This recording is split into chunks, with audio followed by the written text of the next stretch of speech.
Assalamu alaikum rahmatullahi wa barakatuhu. We about to have a little short dars, me and the brothers on Islamic law. 1 second, man. I put your thobe on. You know, anytime we come to class, man, you gotta have your thobe on, man. You gotta, you know, like I was first told, man. You gotta look the part, you know. Part of being a student, man. Put your thobe back on, man. Please. Alhamdulillah.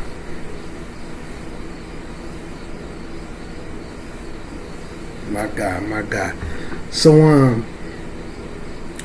I know it's a little hard to read, so y'all make sure y'all got y'all little pens and papers, man, cause it might be a little bit of writing, man, cause I can see it's not as clear as I'm looking through the I'm looking at it on the little camera. It's not as clear as it is as it's in front of me, but I'm gonna read it out. So alhamdulillah, man, it's good that we at this portion. Of course, a lot of the classes I'm gonna put on YouTube, but I'm gonna put this one on YouTube. A brother had this gonna coincide. This is just where we at naturally, but I'm gonna put it on YouTube, man, because a brother had sent me a video, and you know, it was a particular I don't know whether to call him an imam. I'm familiar with him. I'm not gonna say his name. I ain't gonna give him that type of publicity, but he was basically making some statements about certain things in Islam. But one thing about it, he was saying certain things was haram, right? So a lot of people, so like right here we gonna discuss. So in your Islamic law, of course we got like what's dalil and the sources for dalil, right? Then we got right here the 5 categories that your deeds and your actions fall under, right?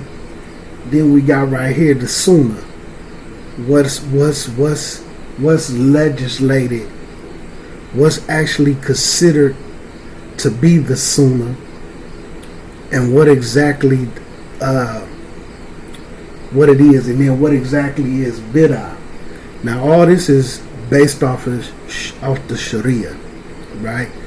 What exactly is bid'ah, right? So first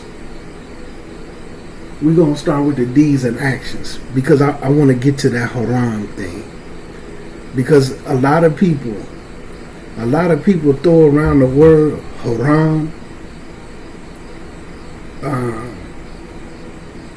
when things aren't necessarily haram. It may be mubah, it may be makruh, right? Also, another word that gets thrown around a lot is wajib.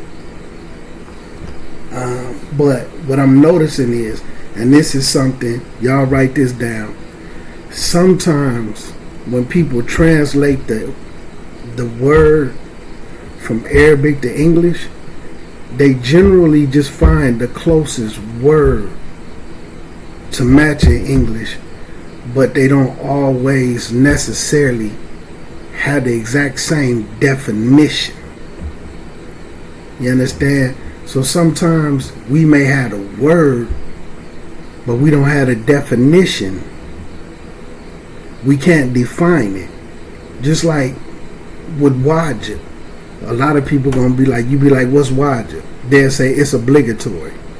And then they may say obligatory means you have to do it. But they can't tell you the category of what obligatory or wajib falls under. It'll make more sense in a second. So let's start with that. So your deeds and actions, right? In your Islamic law, of course your dalil, so your sources first and foremost, Quran al-Kareem, the interpretation of the Quran, though, the way that the Quran should be understood, right? Not just the wording, because you need to have what that ayat is supposed to mean. So that's your strongest source of dalil. Second is, of course, Sunnah. Sunnah, Athars, well, this one more Athar, the Sunnah, your Hadiths. These is your sources, and this is what constitute as dalil. So then you have Ijma of the Salaf, right? So just to give people a general thing, right? This is real Sharia law. So anywhere where they have Sharia law, or what things is based off and constitute, these four is always your sources of dalil. So like if you end up in court or anything, right? So Ijma of the Salaf, or some would say Ijma of the Sahaba, but we're not going to get too deep into the word. So Ijma of the Salaf, just to give a general ruling, what the so if something wasn't clear in the Quran, right? So you have an issue. It's not necessarily clear in the Quran. Then it's not necessarily clear in the Sunnah. But the issue came up with the Salaf looked at the life of the Rasul, the Sirah, which you will see down here in the Sunnah. You will see where the Sirah is also looked at. So they looked at the Sirah of the Rasul, which of course is the same as the Sunnah. And then they looked at the Quran, and then they looked at it and studied the issue real well. And then they came up with a ruling that they all agreed on. But it's in accordance with the Quran and Sunnah. It just wasn't clear. But all of them may not have agreed. You understand? So the majority of them, what the majority of them agreed with, that would be ijma. Now they say, how you really come up with who's the majority?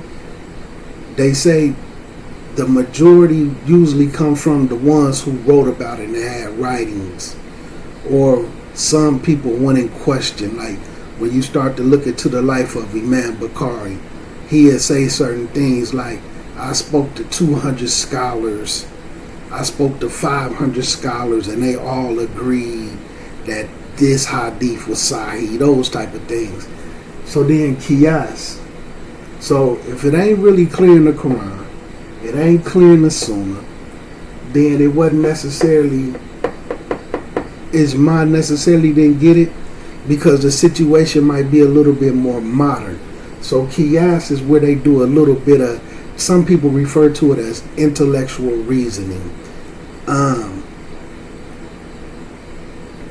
Shaitan basically is credited for being the first thing to do qiyas, when Allah Azza wa Jal had created Adam alayhi salam, and he told the angels, and then he told Shaitan to bow down to Adam.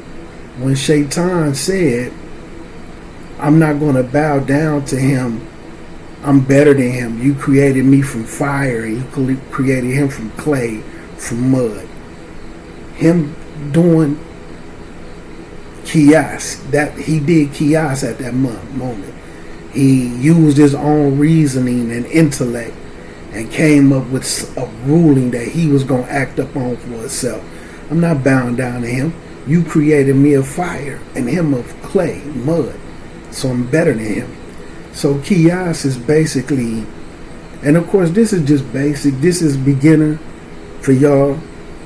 And then as we move up, things will start being more clear. We'll start being more technical, inshallah ta'ala. But qiyas is just basically intellectual reasoning. But your intellectual reasoning, so what's starting to happen, this also is going to help people understand like why we have differences of opinion. Because what happens is, some people, right, Some people just refer to them as like the scholars of Kalam, rhetoric. They skip the Quran, they skip the Sunnah, and then they just go automatically to their own reasoning. And then because they don't understand ijma, you might be talking to them and they don't really understand Sharia law, and they might call ijma some old weird stuff like that's some Wahhabi stuff. That's some Salafi stuff. Because a lot of people don't really understand what the Salafi is or where the terminology came about. This is actually in Sharia law.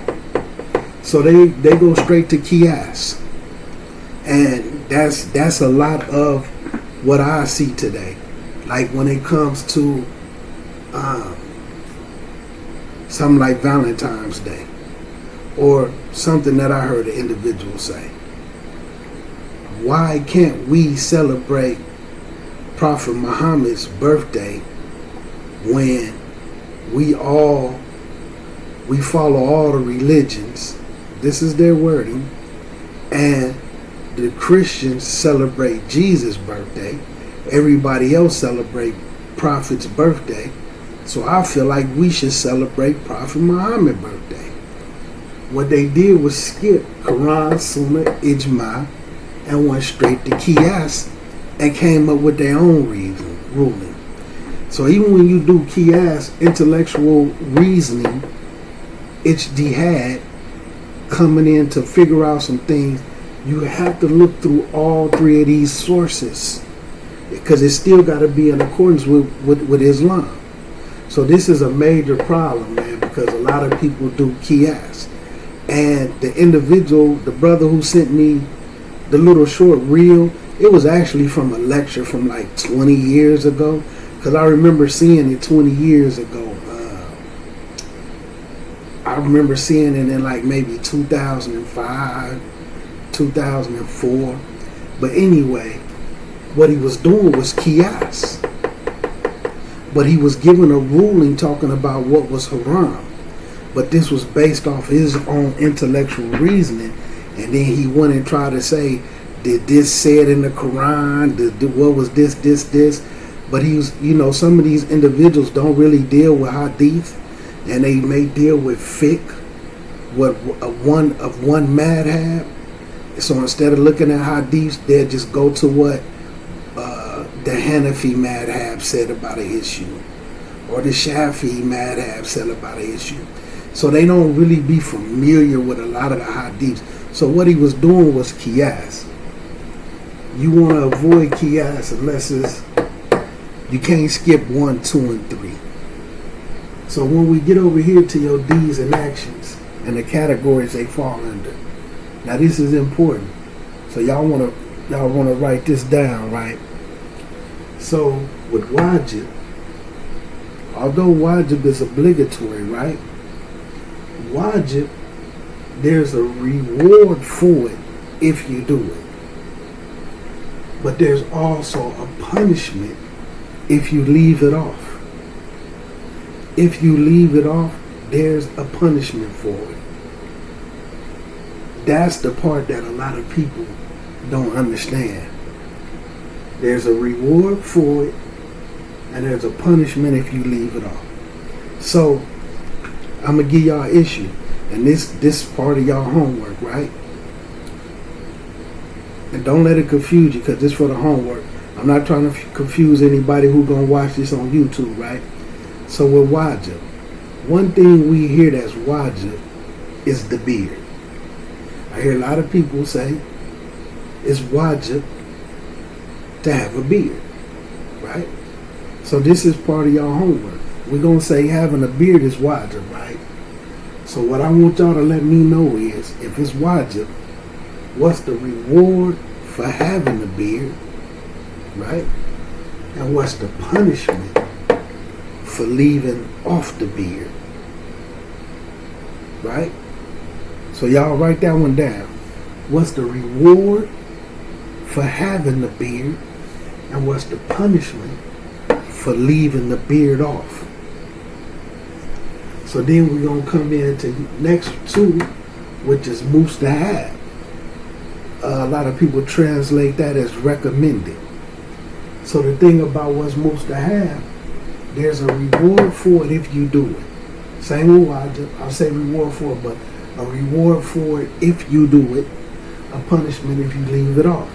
So mustahab, there's a reward for it if you do it, but there's no punishment if you leave it off.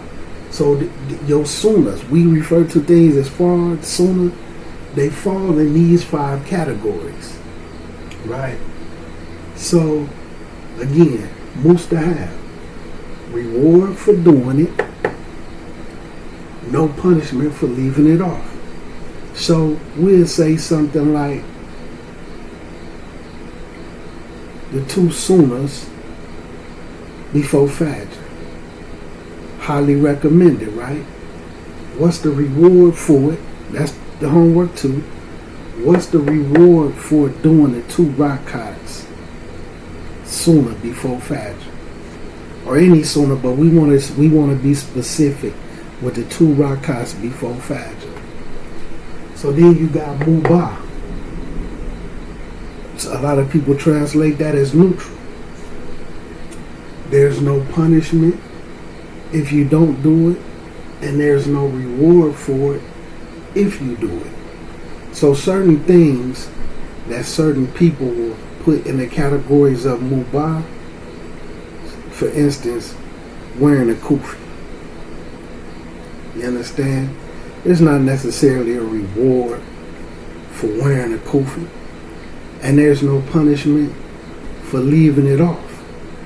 But one thing for sure, and 2 things for certain, if somebody see you somewhere with a kufi on, they're going to identify you as Muslim. So it can lead to some reward, but it can also lead to some forms of punishment in this life, because somebody might see you doing some things you shouldn't be doing, and then they identify you as a Muslim. So, because you have a lot of people who, and I understand where it comes from, so I won't get into the details, but they say, this don't make you a Muslim. Dressing this way has nothing to do with your Islam. But like I say, one thing for sure and 2 things for certain, people who see you, they're going to identify you as a Muslim. You understand? So it definitely ties in with your Islamic identity. And then it could tie into Islamic pride. I'm proud to be Muslim. I'm going to go out here and rep my Islam. And there could be some rewards for that. Right? But it falls under the category of mubah. Now, because you have people who say, well, the Arabs, they all dressed alike, they all did this. That wasn't Islamic clothing, that was Arab clothing. They don't know what they're talking about. But then you can also look into the hadiths where everybody wore izars, right? But then you look at the hadith and the Rasul said, with our izar, we gonna wear certain things under it because the kuffar wear theirs, so we gonna wear ours different. That way, when we see somebody and they wearing their izar this type of way, we gonna know who Muslim. So there's certain ways to wear your izar that comes from Islamic culture, not the culture of the people. Certain way with particular type of big shirts, a kameez, right? A thobe. Certain way that you wear it, which doesn't where it separate us from them. But you have to dig into the hadiths to know that, right? So for the people who, but like I say, it's mubah, but in some instances, it's highly. It could be mubah because there's no reward, and it can also fall under mustahab because it's highly recommended for you to not let any of your private parts show. even if that's like the shape of your butt. And there's a reward for it, but you can actually fall into some haram dress wrong.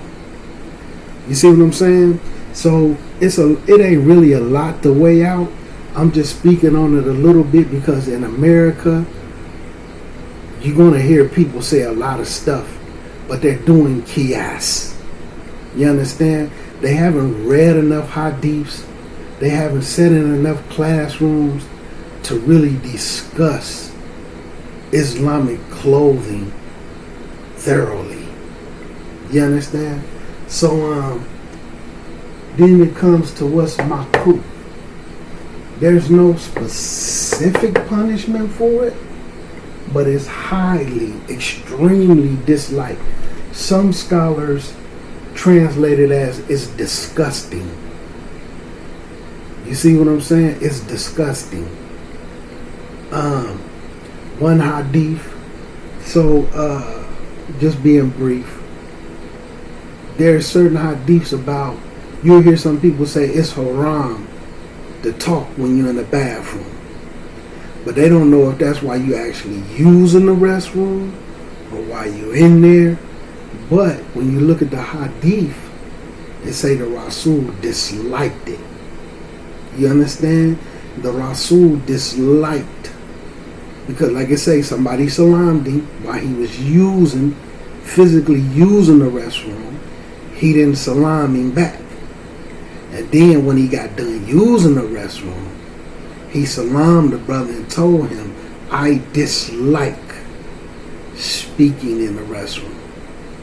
And that's just in brief discussion of the hadith. But you will hear a lot of people say that it's haram, because a part of them is doing qiyas based off of something they was told. They speaking on something that they never looked at themselves. You understand? So they coming up with their own reasoning. And I done seen certain people, I ain't gonna go too deep into it, but like what I'm saying, the qiyas, if you only knew some of the things that I've heard about people in the restroom or whatever. So, but that's something, if you look at the hadith, it say that it was disliked. But anyway, so makruh, but there's no specific punishment for it. Now, haram. When it comes to haram, there's a punishment for it if you fall into it. And there's a reward for leaving it off. So, we know that pork, we all say, we can all agree that pork is haram, right? So, this is part of y'all homework also. What's the punishment for eating pork? Right? If we all say pork is haram, prohibited, what's the punishment for eating pork? So, reason, and that's why I want to speak on that part, because the man was talking about some stuff that was haram. But if somebody in that audience would have said to him, what's the punishment for doing what you're saying is haram? You know what I'm saying? Just to give y'all a little detail. Basically, he was referring to how people who follow the Hanafi madhab, it's haram to refer to yourself as Hanafi. It's haram to refer to yourself as Maliki. You know what I'm saying? He was saying these things was haram because he considered these things to be sex in Islam. You know, just to be brief in general. But if somebody who was in the audience could have said to him, what's the punishment if I want to call myself Hanbali, and saying that means I follow Hanbali fiqh. So this just brief real quick to help some people understand. With the Arabic language, you have ak, which means brother. You have ukt, which means sister. When you put in English, I'm saying what we do in English, when you put the I on it and go from ak to aki, that goes from brother to my brother. Ukh to ukhti goes from sister to my sister. So with Imam Malik, right, from the Maliki, or some people say Maliki, Madhab, whichever one it suits you, right? When you put that eye on it, like Imam Hanbal, and then the people who follow his Madhab, they put the eye on it, Hanbali, which means my way. You see what I'm saying? So I'm putting the I in English instead of saying Kesra. So when it goes from Imam Shafi'i, right, which means I follow the Shafi'i madhab.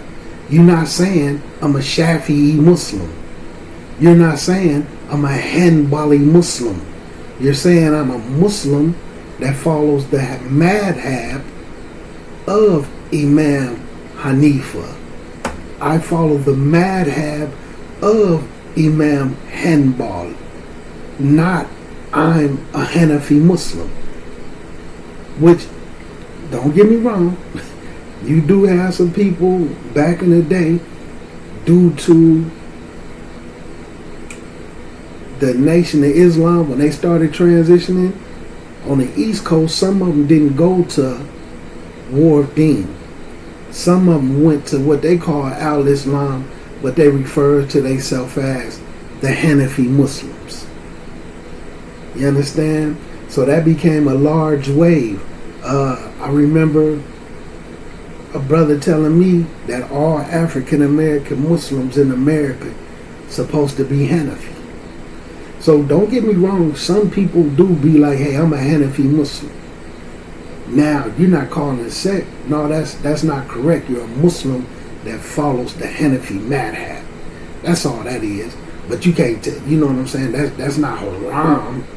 If you want to say it's haram to say I'm Hanafi, or I'm Salafi, or I'm Ashari, or I'm Mutradidi, or whatever, right? I'm a Mutradi, whatever you want to call it, right? Now, some of it is, but we gonna get in there. So again, that's just to give a little detail, like when you go from Ak to Ahi, Hanbal, Hanbali. This is my way. This is the madhab I follow. You putting a form of possession to it, personalizing it. This is what I deal with.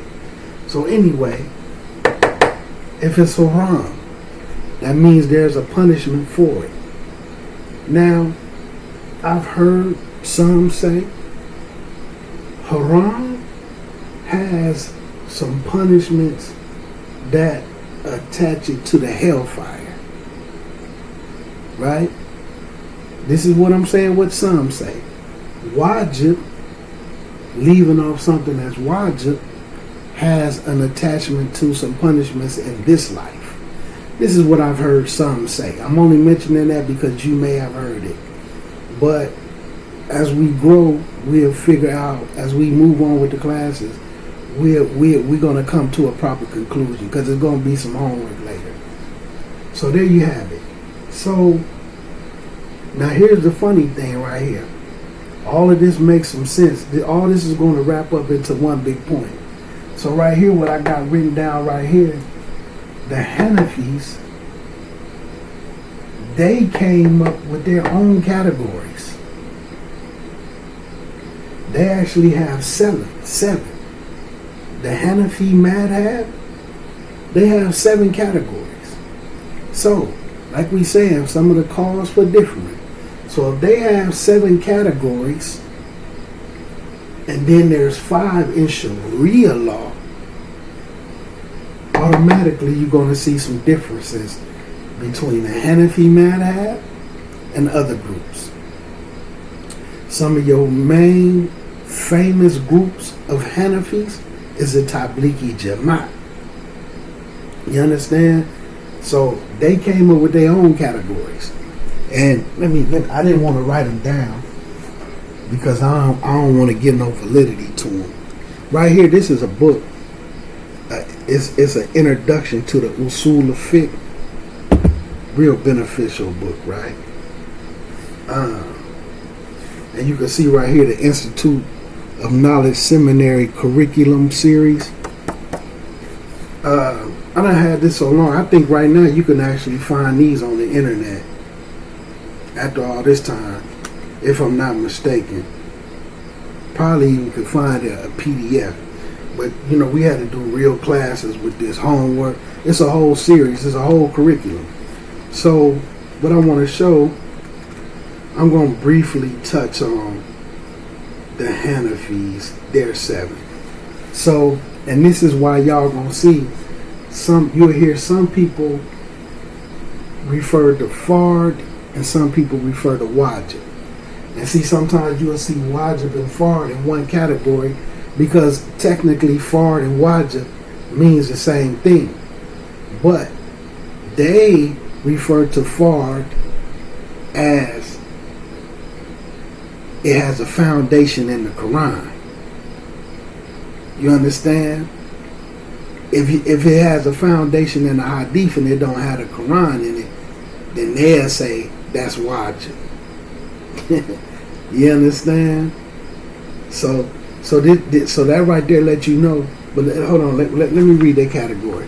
So they number 1 is Fard, which we say Wajib means obligatory. They say Fard, but they say Fard means obligatory. Now when it comes to Wajib, they put Wajib as mandatory, but it doesn't carry the same weight as obligatory. Right? So they have a difference between Fard and Wajib. Fard and Wajib don't mean the same thing for the Hanafi madhab. And then they have what's called mandub. Instead of mustahab, recommended, they say mandub, which means recommended for them, right? So then in 4, they have what's called makruh tanzian, right? Which means it's slightly disliked. It's only disliked a little bit, right? And then they have makruh tahriman, right? Which means it's prohibitedly disliked, like it's almost haram. So they separate makruh into 2 categories. And then they have haram, which is prohibited, and then they have mubah, which is permissible. So by them having, basically, you could be doing something that's wajib, that you know there's a reward for it and it's a punishment that you leave it off. They might not agree that there's a punishment for leaving it off. So they don't do it. So that you have to get tricky. So that I'm mentioning that because when we get into the sunnah, and then you understand when it comes to certain things with the salat, where some people praying like this, right? Some people praying like this. They may put those actions in different categories, which is going to be clear. So, like I say, this is reasons why you have certain differences, and that's why, like, these 2 madhabs might agree, and then these 2 madhabs disagree with them. These 2 agree with each other. These 2 agree with each other. Or these 3, they agree on an issue, and then one of them don't agree with them. Sometimes that difference is due to the way they put the categories, the way they see it, because they don't see, the Hanafi madhab don't see Fard and Wajib as the exact same thing. So when you come to the Sunnah, what actually is the Sunnah? So when you look at the scholars of Hadith, what they consider to be the Sunnah is actions, sayings, anything that the Rasul seen and he approved of it or didn't disapprove of it, like he seen somebody else doing it, or some people brought something to him and he didn't admonish them, he allowed it, that's considered to be the sunnah. And anything that was described as far as manners and character. So that's the scholars of hadith. And then see also the scholars of hadith right here. Y'all probably want to write that down. Anything that they took from the seerah before he became a prophet and after.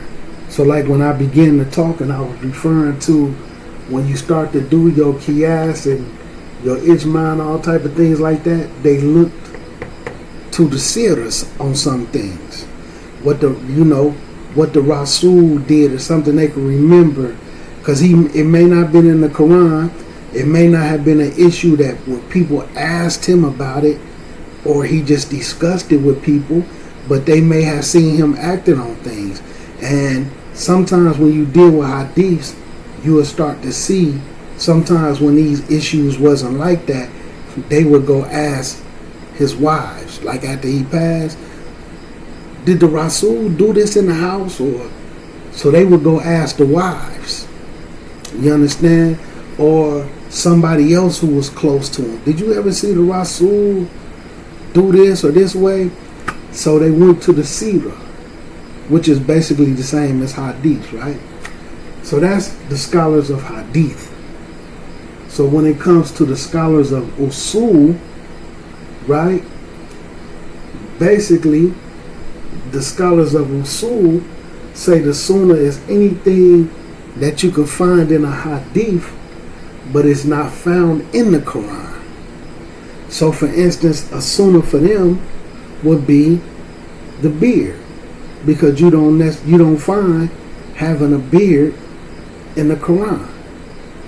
So they would consider something like that to be a sunnah, right? It's sunnah that had a beard, right? Now, like I said, I'm mentioning that because what they saying is a hadith, but it's not found in the Quran. This is what some madhabs refer to as fard. Fard is something that you can find in the Quran, right? Wajib is something that's not in the Quran, but you have a hadith.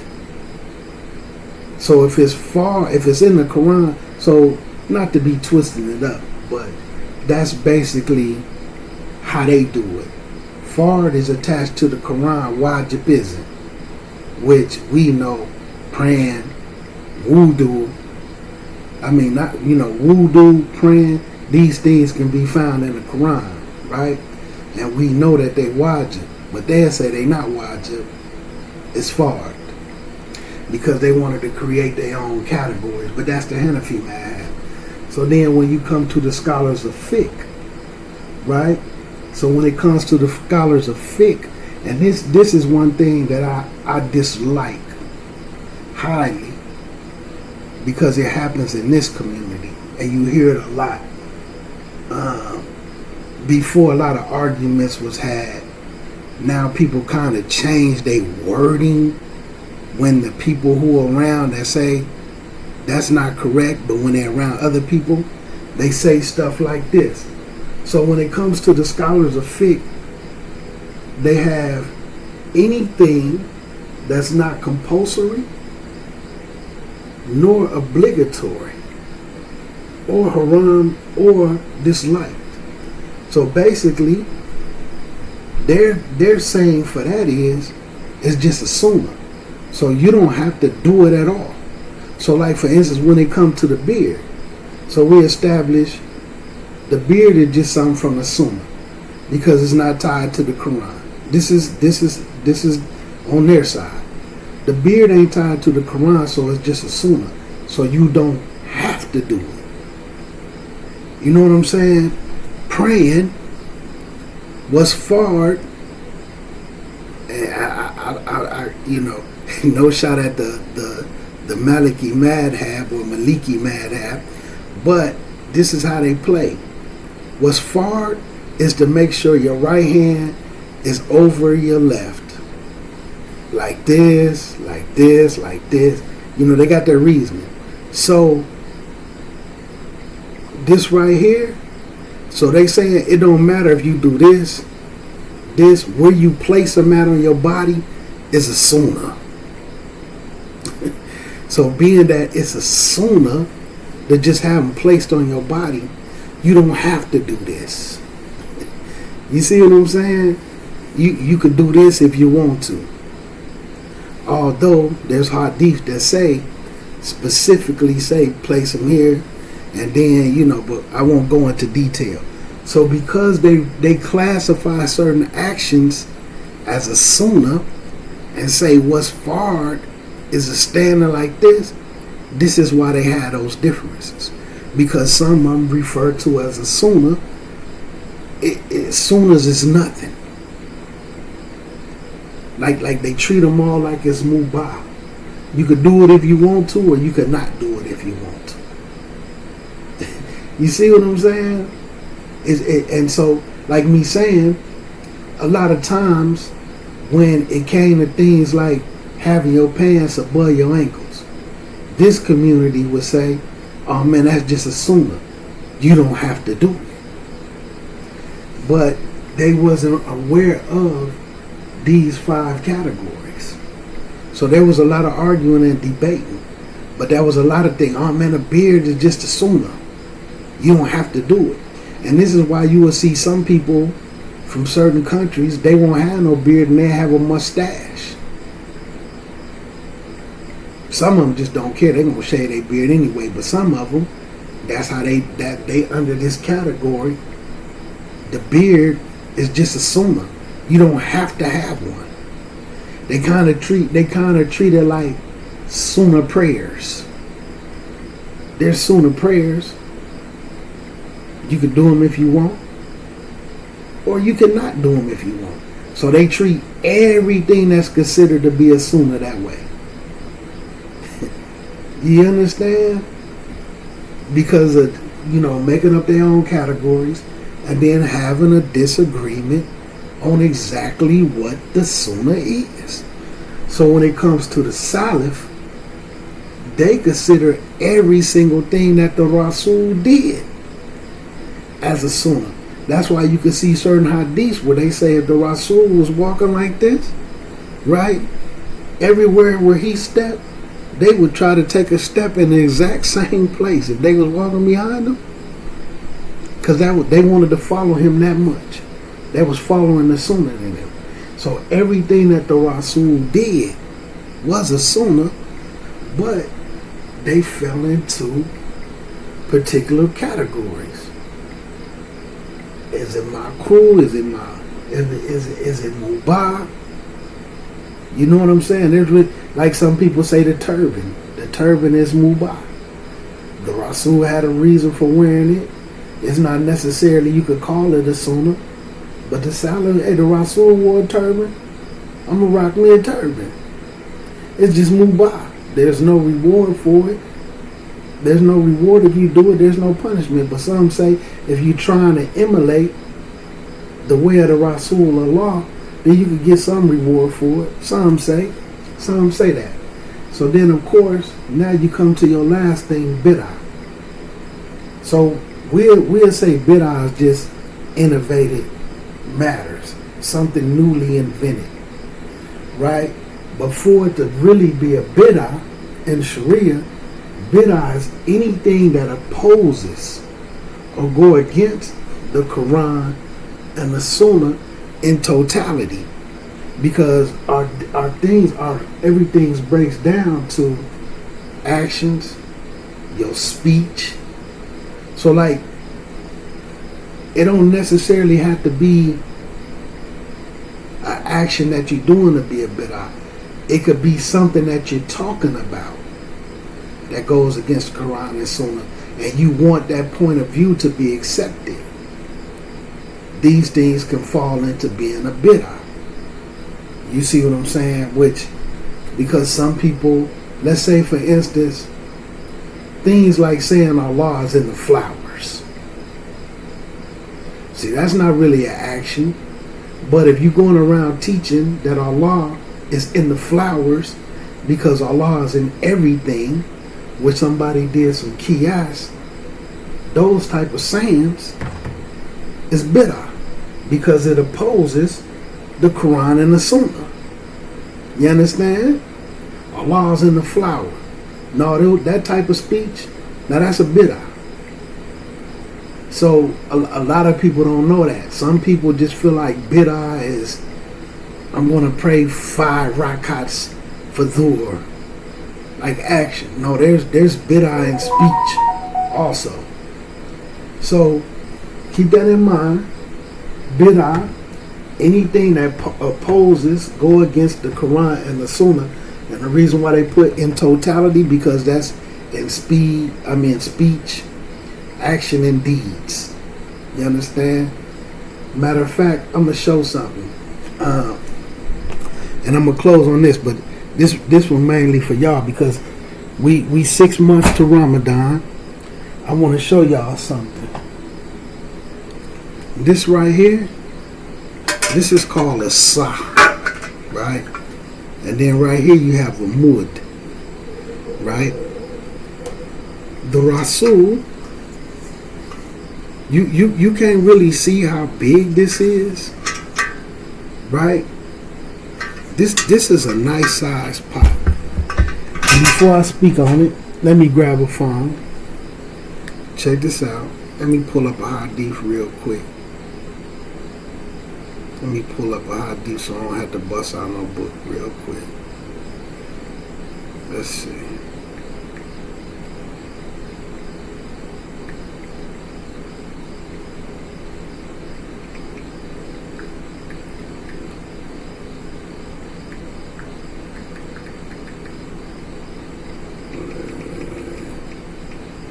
Autocorrect always trying to fool with something.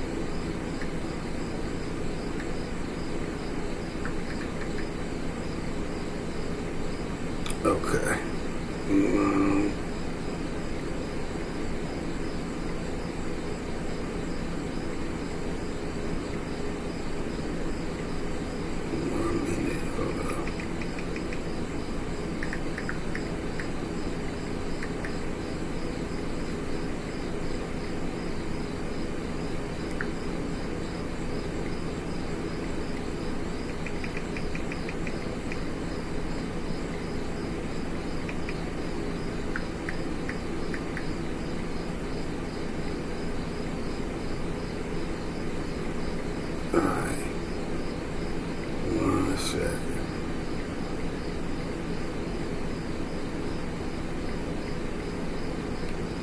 My bad, man. Y'all touch up y'all notes. It's gonna take 1 second. So basically, like one that I pull up right here real quick, right? This right here is Sa, right? The Rasulullah sallallahu alaihi wasallam used to take a bath, a ghusl, with 1 Sa, right? Which is up to 5 muds of water. Right? He used to do, and then it says that he used to perform wudu with 1 mud of water. One of these full of water is what he made wudu with. So what I want, the hadith I want for you is, hold on.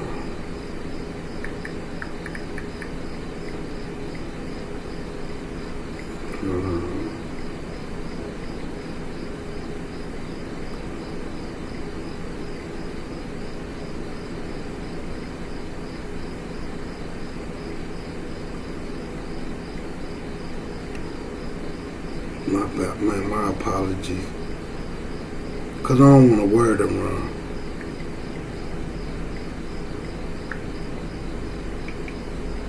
So I want it right in front of me.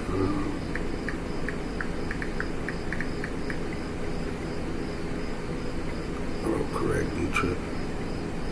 Okay, so right here.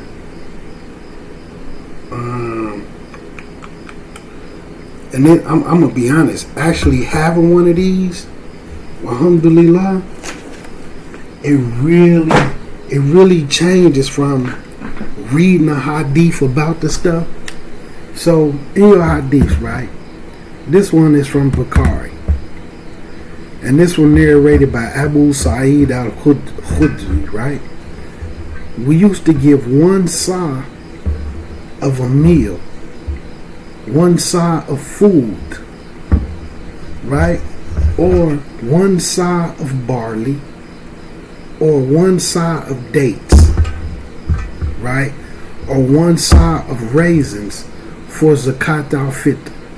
Now, like I said, one sa of food, whatever the people ate, right? One sa of a meal. When you look at this is a lot of food. A sa of raisins.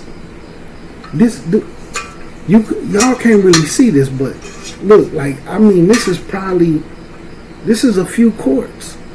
This is a lot of raisins. Like, it probably would take,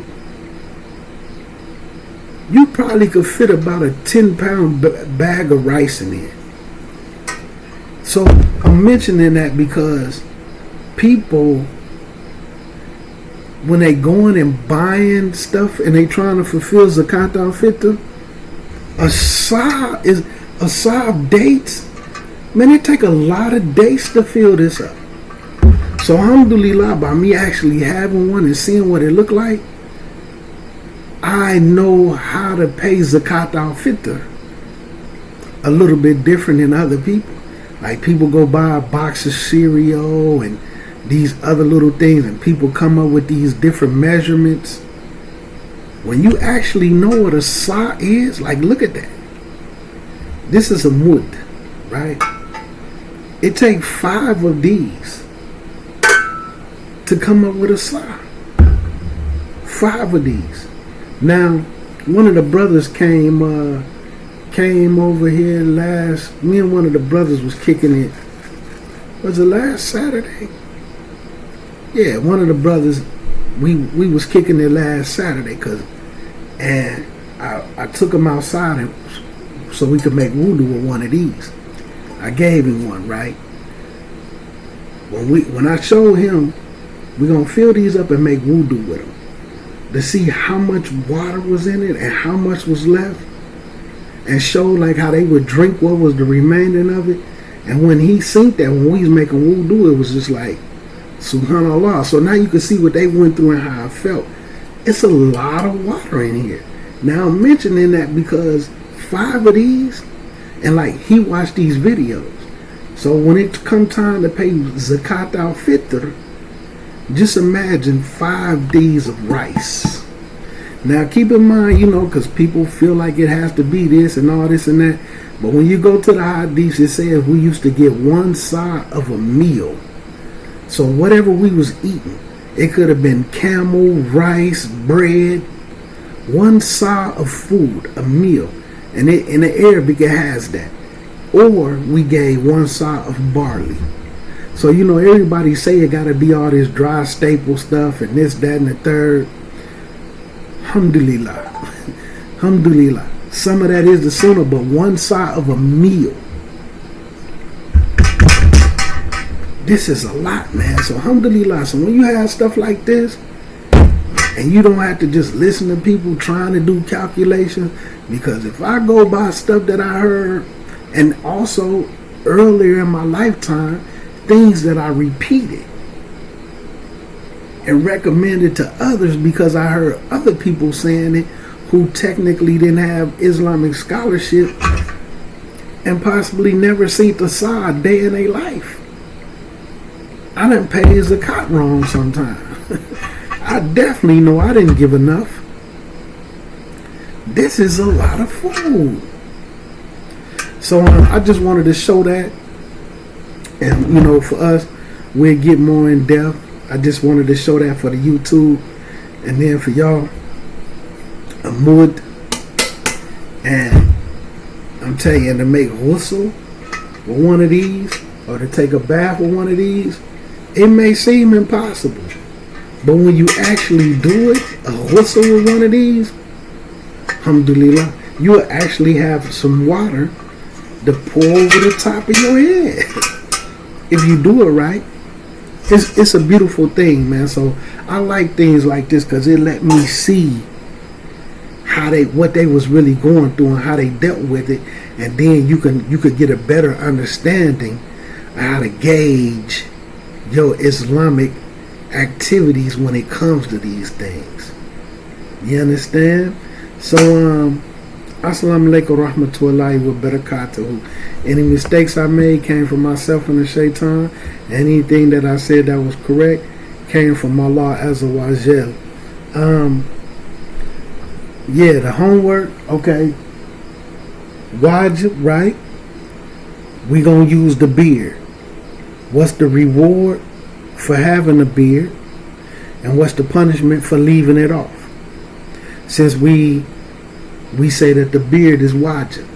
What's the reward for having it? What's the punishment for leaving it off? Haram. What's the punishment? What's the punishment for eating pork? Because we say pork is haram. What's the punishment for eating pork? And what's the reward for leaving it off? I think I might have said another one with mustahab or my crew. But we just gonna leave it at that. What's the reward? What's the reward for having a beard? And what's the punishment for leaving it off? You know what I'm saying? Or even if you use the term fard, it's the same thing. If we say the beard is fard, or we say it's wajib, what's the reward for having it, and what's the punishment for leaving it off? And the reason why I definitely want to mention this, because you have people that's always driving down on somebody. Oh, it's wajib this. Oh, it's wajib that. If you can't tell them what's the reward for it, for doing it, or the punishment for leaving it off, go figure all that out before you start driving on some people in an ill manner, thinking that you're checking them. Because if you're going to correct them completely. You see what I'm saying? Because you might go do the research, and you might feel like, oh, okay, maybe this ain't wajib. Not to bring confusion. I'm not saying if it is or isn't. We'll get to that when you do your homework. Same with the pork. Oh, pork, man, it's haram, this and that. Because people start changing it and making pork candy permissible and all these other things. Let's start here first. Because by them not knowing certain things, they play with rulings. So again, what's the punishment for eating pork? Because haram, in order for something to be haram, there got to be a punishment for you doing it, and then there's a reward for you not doing it. That's what's haram. That's the ruling on haram. What's the punishment for eating pork? And what's the reward for leaving it off? And then we'll get to it. So assalamu alaikum rahmatullahi wa barakatuh.